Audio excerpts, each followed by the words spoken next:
Hello students. तो कैसे हैं आप सभी? Good evening students. आज हम फाइनेंशियल अकाउंटिंग की नेक्स्ट वीडियो स्टार्ट कर रही हूँ मैं। कल मैंने आपको कुछ जर्नल एंट्रीज करवाई थी, तो आज हम उसी के आगे से कंटिन्यू करेंगे। ओके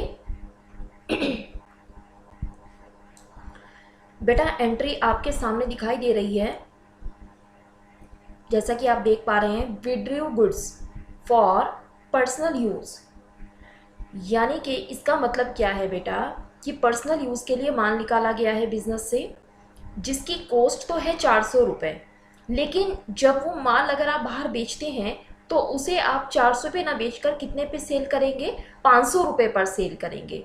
तो इट मीन्स आप क्या कहेंगे कि भाई कॉस्ट प्राइस तो 400 रुपये है, लेकिन सेलिंग प्राइस 500 रुपये है। इतनी बात क्लियर हो गई। अब अगर आपको याद हो तो मैंने आपको स्टार्टिंग में जो जर्नल एंट्री कराई थी, मैंने आपको बताया था कि अगर आप पर्सनल यूज़ के लिए बिजनेस से कैश विड्रॉ करते हैं तब क्या एंट्री करते हैं, और गुड्स विड्रॉ करते हैं तब क्या एंट्री करते हैं। तो आई थिंक आपको एंट्रीज तो ये वाली तो क्लियर हो गई होंगी। फिर भी मैं एक बार बता देती हूँ, क्योंकि हो सकता है कुछ नए स्टूडेंट्स भी देख रहे हो मेरी इस वीडियो को। तो एक बार देख लीजिए बेटा, जब भी पर्सनल यूज़ के लिए गुड्स निकाला जाता है बिजनेस से, तो ध्यान रखेंगे ये जो गुड्स पर्सनल यूज़ के लिए निकालता है ऑनर, ये बिजनेस का एक एक्सपेंस माना जाता है बेटा। तो इसीलिए वो इस एक्सपेंस को किस नाम से शो करता है? ड्राइंग्स के नाम से शो करता है। और हम ये बात बहुत अच्छी तरीके से जानते हैं कि जो ड्राइंग्स होता है, इनमें जो एक्सपेंस होते हैं या जितने भी लॉसेस होते हैं बिजनेस के, बिजनेस उनको क्या कर देता है? डेबिट कर देता है। और जितने प्रॉफिट और इनकम होते हैं, बिजनेस उसको क्या कर देता है? क्रेडिट कर देता है। बात समझ में आ गई? यहाँ ड्राइंग्स बिजनेस का एक्सपेंस है, तो बिजनेस का ये खर्चा हो रहा है, लेकिन वो कितने रुपए का रहा है? ये केवल 400 रुपये का खर्चा है बेटा। 500 रुपये में तो वो बेचता बाहर, लेकिन खुद के लिए तो उसके लिए तो 400 रुपये की लागत ही है ना उसकी। अप टू कैश तो जा नहीं रहा आपके बिजनेस से। अगर आपके बिजनेस से पर्सनल यूज के लिए बिजनेसमैन क्या निकालता है? कैश निकालता है, तो drawings account debit to cash आ जाता। अगर वो बैंक से पर्सनल यूज के लिए निकालता तो drawings account debit to bank account आ जाता, क्योंकि वहां पे आपका बैंक बैलेंस कम हो जाता। लेकिन यहाँ पर क्या कम हो रहा है? यहाँ तो आपका गुड्स कम हो रहा है ना। वो गुड्स जो आपने खरीदा है, किस चीज के लिए खरीदा है? बेचने के लिए खरीदा है। तो इसका मतलब तो आपका जो स्टॉक कम होगा वो तो परचेज में से कम हुआ ना बेटा। तो इसीलिए हम क्रेडिट किसे करेंगे?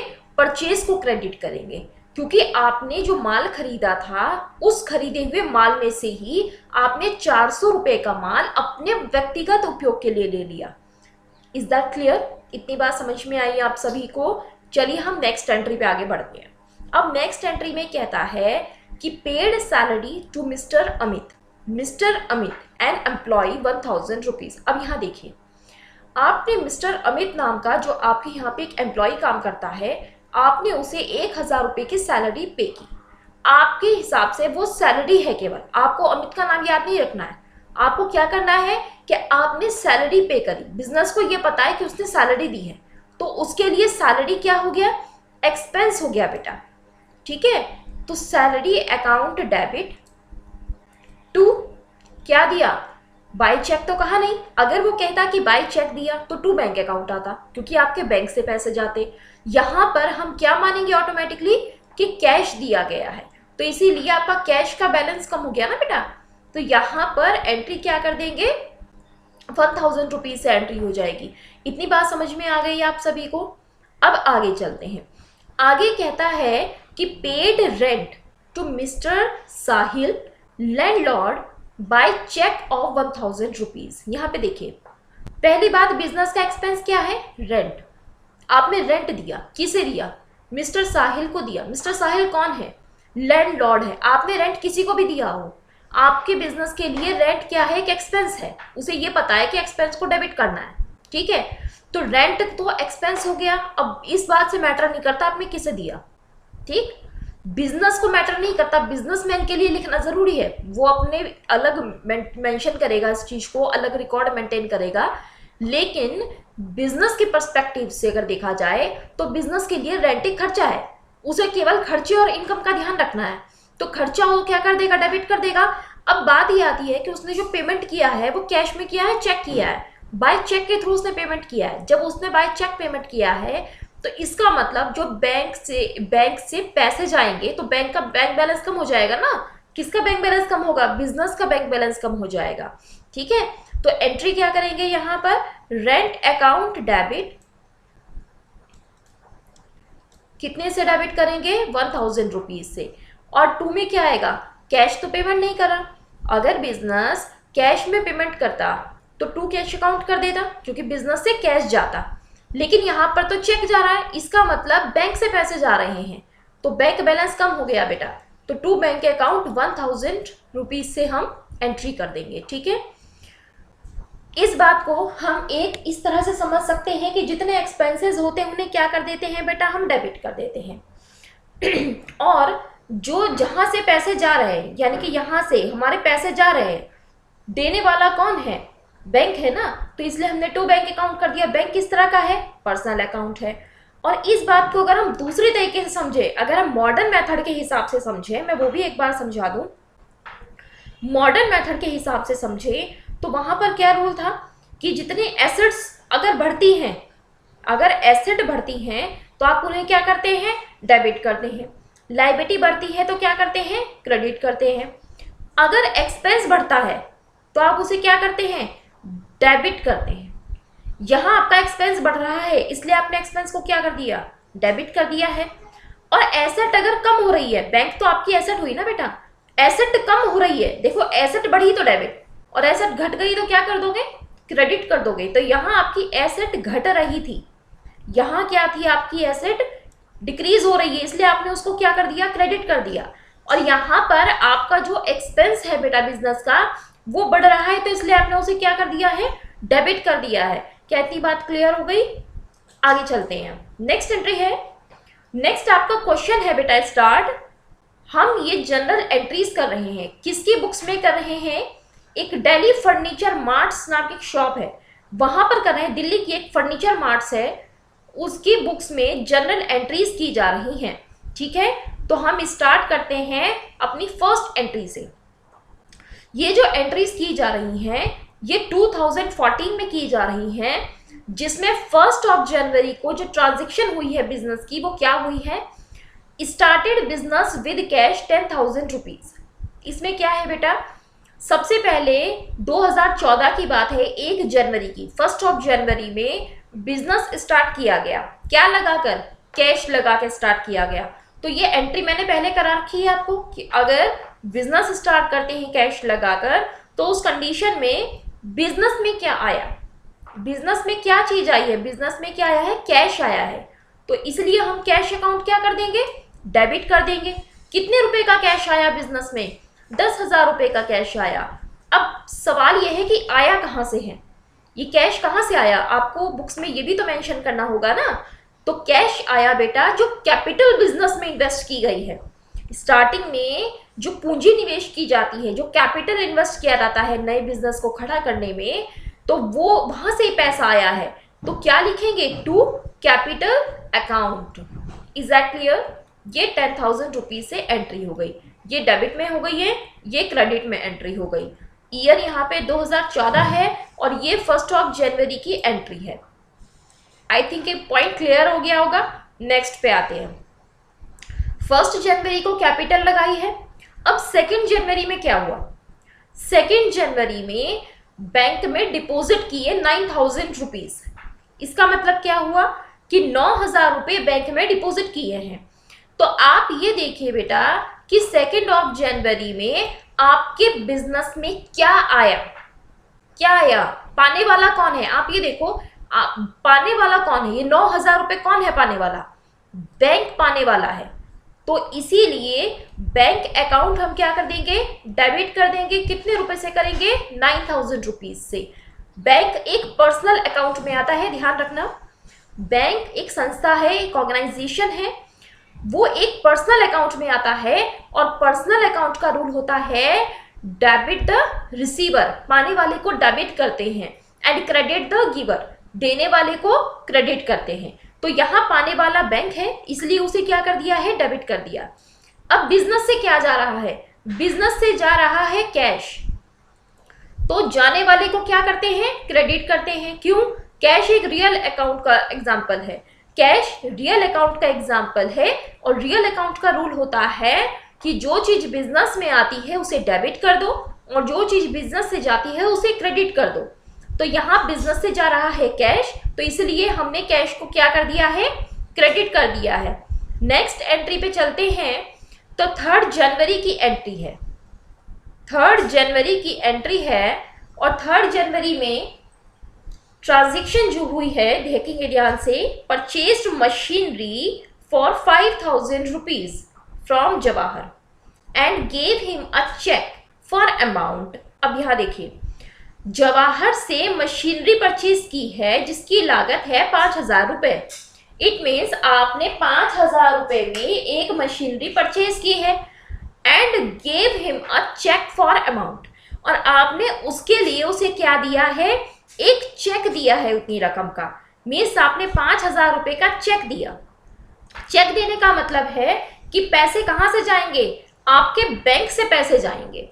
तो इस कंडीशन में आप ये देखिए कि बिजनेस में क्या चीज आ रही है, बिजनेस में क्या चीज आ रही है, मशीनरी आ रही है। मशीनरी आपकी एसेट है, रियल अकाउंट का एग्जांपल है। रियल अकाउंट में आने वाले को डेबिट कर दो, मशीनरी आ रही है उसे डेबिट कर दो 5000 रुपए से। जा क्या रहा है, चेक जा रहा है। तो आप ये तो नहीं लिखेंगे ना चेक, आप क्या लिखेंगे, क्योंकि आपके बैंक से पैसा जा रहा है, आपका बैंक बैलेंस कम हो रहा है, रिड्यूस हो रहा है। अगर बैंक बैलेंस बढ़ता तो डेबिट करते, बैंक बैलेंस कम हो रहा है तो क्रेडिट कर देंगे।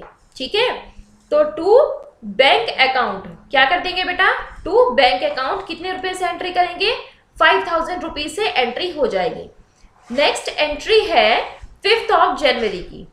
5 जनवरी में एंट्री है, paid installation charges of machinery 100 rupees. अब यहां पर देखिए बेटा, मानकर चलिए कि यहां पर जो आपने मशीनरी अभी 3 तारीख में खरीदी थी, 3 जनवरी में आपने जो मशीनरी खरीदी थी, अगर यहां पर इंस्टॉलेशन के चार्जेस को ध्यान से समझना, अगर वो इंस्टॉलेशन के चार्जेस को इसी एंट्री में मेंशन कर देता, यहीं पर इसी एंट्री में इंस्टॉलेशन के एक्सपेंसेस को भी मेंशन कर देता 100 रुपए को, तो उस कंडीशन में ये सेम डेट की एंट्री होती। तो सेम डेट की एंट्री होती तो आप जो एंट्री करते वो क्या करते, machinery account debit to bank account, लेकिन जो अमाउंट लिखते वो 5100 रुपीज लिखते। आप कितने लिखते, 5100 रुपीज से एंट्री करते। ठीक है, क्योंकि मशीनरी को आप जो कहेंगे कि भाई मशीनरी कितने की पड़ गई, तो आप 100 रुपए अलग से थोड़ा ना बताएंगे, आप क्या कहेंगे कि भाई मशीनरी जो है वो 5100 रुपए की मशीनरी पड़ गई। ठीक है, तो आप उसके लाने ले जाने का जो भी खर्चा है, जितनी उसकी कॉस्ट थी, जो उसके इंस्टॉलेशन के चार्जेस थे, वो सब ऐड करके ही तो बताएंगे कि ना मशीनरी इतने रुपए की है।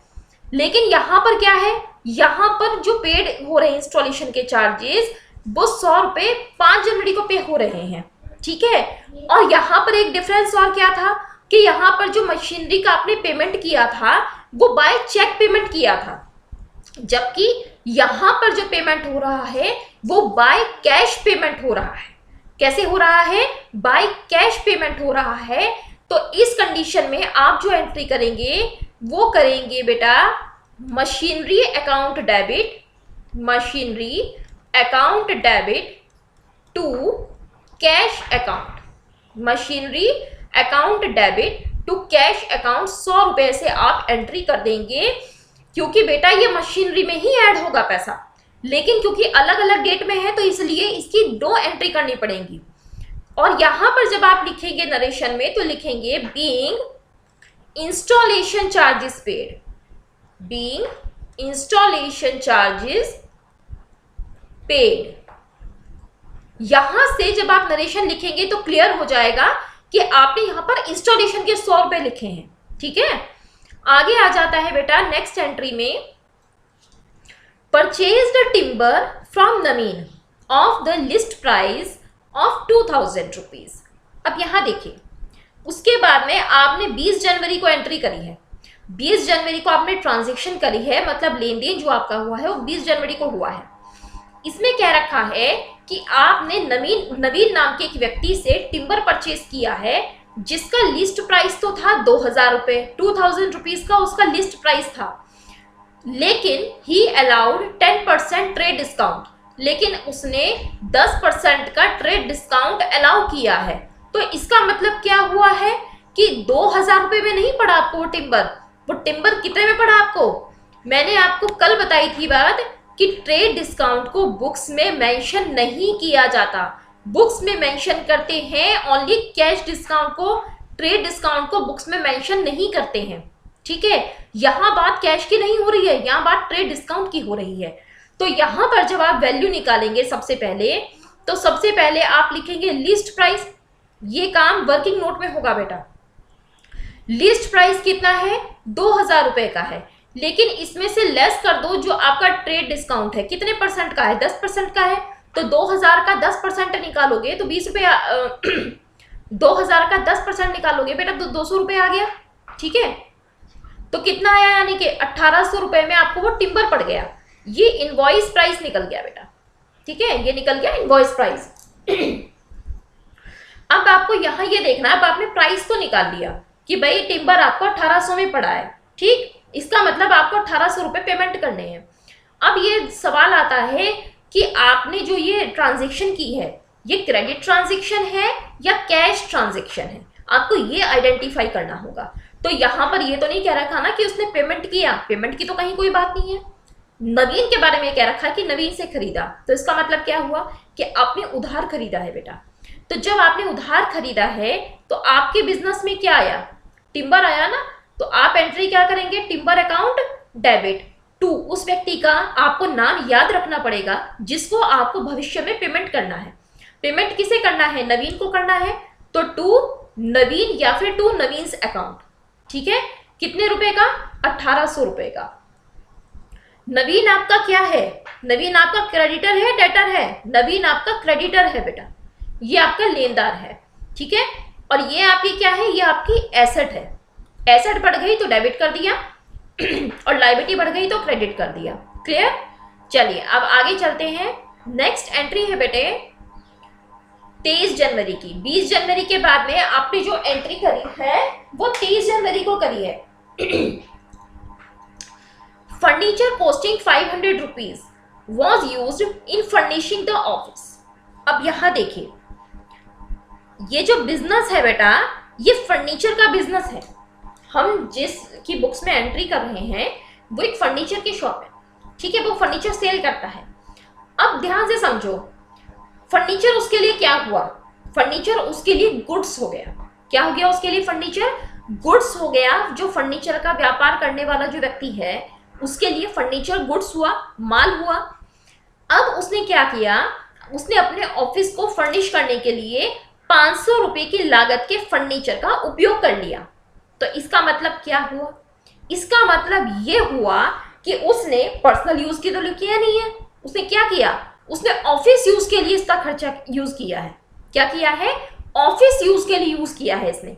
अब इसने ऑफिस यूज के लिए किया, अगर पर्सनल यूज के लिए करता तो हम ड्राइंग्स को डेबिट कर देते, लेकिन ये तो ऑफिशियल पर्पस के लिए यूज हुआ है ना, आपने अपने ऑफिस को फर्निश करने के लिए यूज किया है। तो यहां पर जो आप एक्सपेंस दिखाएंगे वो दिखाएंगे office expense account debit to. क्या दिखाएंगे आगे यहाँ पे? ऑफिस एक्सपेंस के बजाय बल्कि आप यहां पर दिखाना ऑफिस यूज। आप यहां पर दिखाएंगे office use account debit to. क्या गया आपके पास से बेटा?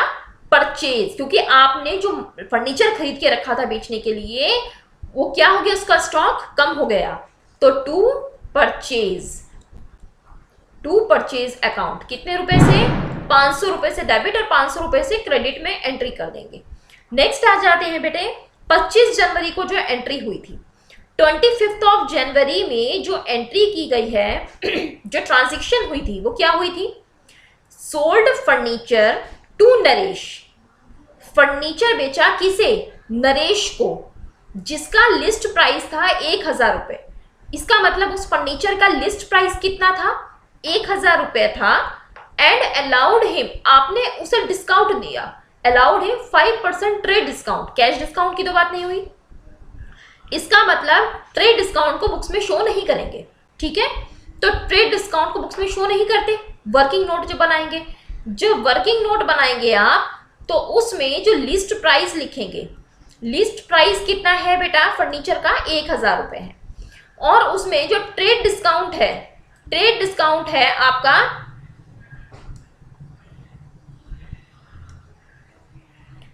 लेस कर देंगे, trade discount at the rate 5%, 1000 का 5% जब आप निकालेंगे तो 50 रुपये आएगा।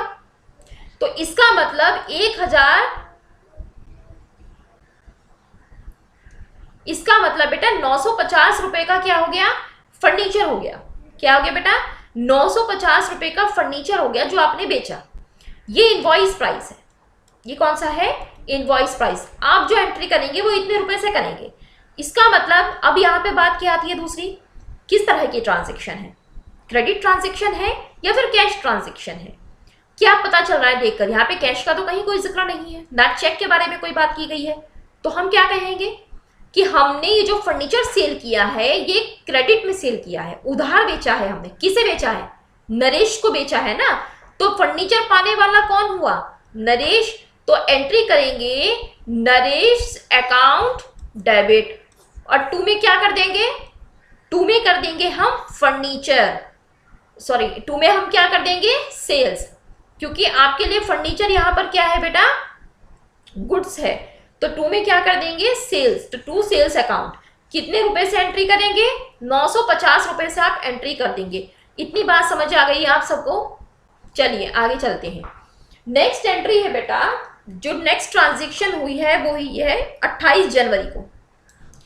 अब यहां ध्यान से देखो, अभी आपने ऊपर वाली एंट्री में एक ट्रांजैक्शन करी थी, वहां पे आपने नरेश को 950 रुपए का माल बेचा था। अब यहां देखो, received a crossed cheque from Naresh, आपको चेक किससे मिला है, नरेश से मिला है, लेकिन मिला कितने रुपए का है, आपको तो 950 का मिलना था, लेकिन आपको फुल सेटलमेंट में कितने रुपए का मिला, 930 रुपए का। फुल सेटलमेंट का मतलब ये होता है बेटा कि अब सारा हिसाब किताब फाइनल, आगे कोई हिसाब नहीं बचा हुआ, ठीक है। फुल सेटलमेंट हो गया 930 रुपए में। And send the cheque to bank, आपने जो चेक आपको मिला आपने उसको हैंड टू हैंड कहाँ डिपॉजिट कर दिया, बैंक में डिपॉजिट कर दिया। अगर वो चेक आप अपने पास फिलहाल रखते, अभी आप उसे बैंक में डिपॉजिट ना करते, तो आप चेक इन हैंड लिखते। क्या लिखते हैं, चेक इन हैंड। लेकिन साथ साथ उसे कहाँ डिपॉजिट कर दिया गया है, बैंक में डिपॉजिट कर दिया गया है। तो उस कंडीशन में तो वो पैसे सीधा कहाँ आ गए, बैंक में चले गए आपके। अब यहां पर देखिए, यहां पर जो आपके पास आया है चीज, क्या आई है आपकी, क्या चीज बढ़ी, कैश तो बढ़ा नहीं, क्योंकि कैश तो आया नहीं आपके पास, आपका बैंक बैलेंस बढ़ा है बेटा। आपका क्या बढ़ गया है, बैंक बैलेंस बढ़ गया है आपका, ठीक है। कितने रुपए से बढ़ा है आपका बैंक बैलेंस, 930 रुपए से बढ़ा है आपका बैंक बैलेंस, क्योंकि आपके पास जो चेक आया वो 930 रुपए का आया है। अब बात यह है कि चेक किससे आया, तो नरेश से आया है, तो टू नरेश अकाउंट। लेकिन नरेश का हिसाब कितने का था, 950 रुपए का। मीन्स नरेश जो हमारा क्रेडिटर था, सॉरी डेटर था, वो 950 रुपए का था, उसे हमारे 950 रुपए देने थे। लेकिन हमने जो बैंक में जमा किया चेक वो 930 रुपए का किया। तो इसका मतलब क्या हुआ कि आपने उसे यहां पर कैश डिस्काउंट दिया है, आपने यहां पर उसे क्या दिया है, कैश डिस्काउंट, जो कि आपका नुकसान है, आपका एक तरह से लॉस है। तो आप यहां क्या लिखेंगे, डिस्काउंट अलाउड अकाउंट डेबिट कितने से, 20 रुपए से। याद करिए मैंने कल बताया था कि डेबिट और क्रेडिट दोनों का बैलेंस क्या होता है, इक्वल होता है हमेशा। अगर एक एंट्री में डेबिट और क्रेडिट का बैलेंस आपका इक्वल नहीं है तो इसका मतलब कहीं ना कहीं मिस्टेक है। तो बैंक में पैसा कितना आया, 930 रुपए, डिस्काउंट कितने का दिया, 20 रुपए, और नरेश का अकाउंट कितने का था, 950 रुपए का। अब यहां देखो 950 रुपए से आपने नरेश को यहां क्या किया, डेबिट, और यहां पर आपने नरेश को 950 रुपए से क्या कर दिया, क्रेडिट। तो इसका मतलब इसका अकाउंट क्या हो गया बेटा, क्लोज हो गया, ठीक होगी बात। चलिए आगे चलते हैं। अब बात करते हैं 29 जनवरी, 29th ऑफ जनवरी में। 29th ऑफ जनवरी में बेटा ट्रांजेक्शन क्या हुई है, sent to Naveen in full settlement a cheque for 1750 rupees. अभी ऊपर हमने एक ट्रांजेक्शन करी थी नवीन के साथ में। नवीन से हमने एक टिम्बर खरीदा था बेटा 1800 रुपए का, अभी कराई थी मैंने ऊपर एंट्री, आप वीडियो पॉज करके एक बार देख लीजिएगा। 1800 रुपए, जिस याद करो टिम्बर की लिस्ट प्राइस 2000 थी, 200 रुपए का ट्रेड डिस्काउंट उसने हमें दिया था, तो हमें वो कितने का पड़ा था टिम्बर, 1800 रुपए का पड़ा था। लेकिन यहां पर बात क्या हो रही है, आपने नवीन को जो चेक फुल सेटलमेंट में दिया है, यानी कि अब आगे कोई हिसाब नहीं बचा, फाइनल कर दिया आपने हिसाब, तो आपने उसको चेक दिया, लेकिन चेक कितने रुपए का दिया, 1750 रुपए का चेक दिया। इनवॉइस प्राइस कितने रुपए का था, इनवॉइस प्राइस था 1750 रुपए का, लेकिन इसमें से कैश डिस्काउंट माइनस हो गया। क्या माइनस हो गया, कैश डिस्काउंट कितने रुपए का माइनस हो गया, सॉरी यहां पे इनवॉइस प्राइस था बेटा 1800 रुपए का, इनवॉइस प्राइस था 1800 रुपए का, जिसमें आपने कैश डिस्काउंट देके क्या कहा कि नेट प्राइस कितना दिया आपने 1750, तो यानी कि डिस्काउंट कितने रुपए का हो गया, 50 रुपए का डिस्काउंट हो गया ना। अब यहां पर 50 रुपए का डिस्काउंट आपने दिया है या आपको मिला है, आपका एक्सपेंस है या इनकम है, यहां पर आपके पैसे सेव हो रहे हैं या आपका नुकसान हो रहा है, आपके तो यहां पर सेव हो रहा है ना कैश, आपका फायदा हो रहा है, क्योंकि आप पेमेंट कर रहे हैं, किसे पेमेंट कर रहे हैं, नवीन को पेमेंट कर रहे हैं। तो पाने वाला कौन हुआ यहाँ पर, नवीन, नवीन एक पर्सनल अकाउंट है ना, तो पाने वाला कौन है, नवीन। नवीन को कितने रुपए मिलने थे कायदे में, 1800 रुपए मिलने थे बेटा, ठीक। लेकिन आपने उसे चेक दिया, कैश तो नहीं दिया। अगर कैश देते तो टू कैश अकाउंट लिखते, क्योंकि आपके कैश का बैलेंस कम हो जाता, लेकिन आपने चेक दिया, इट मीन्स आपके कैश का नहीं बैंक का बैलेंस कम होगा, तो इसीलिए हम क्या करेंगे, टू बैंक अकाउंट। कितने रुपए का आपने चेक दिया है, 1750 का, तो फायदा कितने का हुआ आपका, 50 रुपए का, जो किस नाम से आएगा, डिस्काउंट रिसीव्ड के नाम से आएगा। आपको यहाँ पे डिस्काउंट मिल रहा है, बिजनेस को डिस्काउंट मिल रहा है, जब मिलता है तो क्रेडिट कर दो, क्योंकि फायदा हो रहा है। और नुकसान कब होता है, जब आप देते हैं डिस्काउंट, तो उसे क्या कर देते हैं, डेबिट कर देते हैं, ठीक है। नेक्स्ट एंट्री है 31 जनवरी को।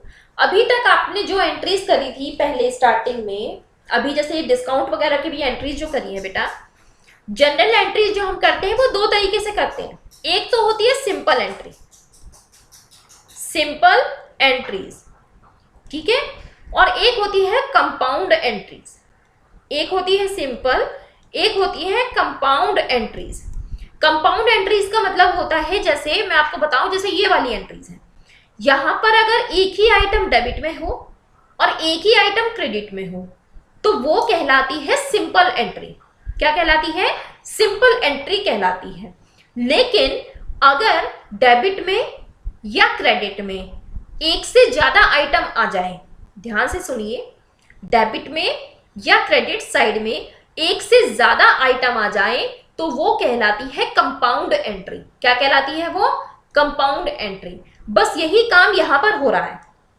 यहां पर भी क्या है, आपने वेजेस पे करी है और रेंट पे किया है, वेजेस और आपने रेंट पे करी है बेटा, ठीक है।